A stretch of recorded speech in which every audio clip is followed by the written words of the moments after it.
বন্ধুরা, আজকের পর্বে প্রথমেই দেখা যায় ঝিলের দিদি ঝিলকে বলছে, শোন না, আমরা দুজন যদি এখানে কাজ করি তাহলে তোর মাকে কাজ করতে হয় না। তুই থেকে যা না ঝিল, যাস না তুই। ঝিল বলছে, আমাদেরকে কে কাজ দেবে? আমরা তো বিয়ে পাশ পর্যন্ত করতে পারিনি, আর এতদিন তো দেখলাম সংসারের হাল কি ফেরাতে পেরেছি আমরা।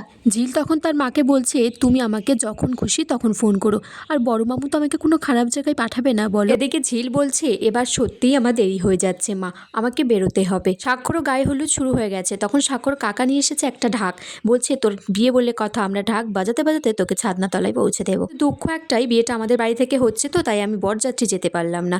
তখন সাক্ষ্য বলছে, ছোটকা, সব কিছু একসাথে পাওয়া যায় না। নাচ গান হৈহুল্লোড় করে গায়ে হলুদটা হয়ে গেলে সাক্ষ্য বলছে, মেজমা তাড়াতাড়ি অনুষ্ঠানটা শেষ করো, আমার খুব ঠান্ডা লাগছে, আর তাছাড়া তোমাদেরও তো ঠান্ডা লাগছে। তখন ঝিলের মা এসেছে কাজ করার জন্য। সাক্ষ্য বলছে, কি ব্যাপার, আপনার মেয়ে এলো না যে?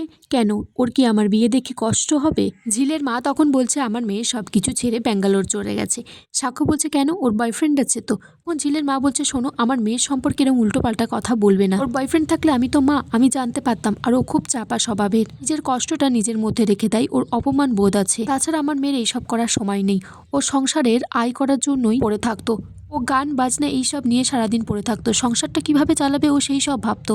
তাছাড়া তুমি বা কেন ভাবছো? তোমার তো একটা নতুন পাত্র, ভালো পাত্র জুটে গেছে, সংসার করো না বাবা তার সাথে। সাক্ষ্য বলছে, ঝিল কোথায় গেছে, কত দূর গেছে? তখন ঝিলের মা বলছে, ওকে আমি বাসে তুলে দিয়ে এলাম, তুমি চিন্তা করো না বাবা, ও তোমার বিয়েতে বাধা হতে আসবে না, আর বস্তির লোকজন আসবে না ঝামেলা পাকাতে, সেই রাস্তাও বন্ধ করে দিয়ে গেছে। ঝিলের মা বলছে, বস্তির সব মেয়েরা খারাপ হয় না বাবা, বস্তির মানুষের মতো মন পেতে হলে তোমাদের মতো বড় লোকদের 3 জনম কেটে যাবে।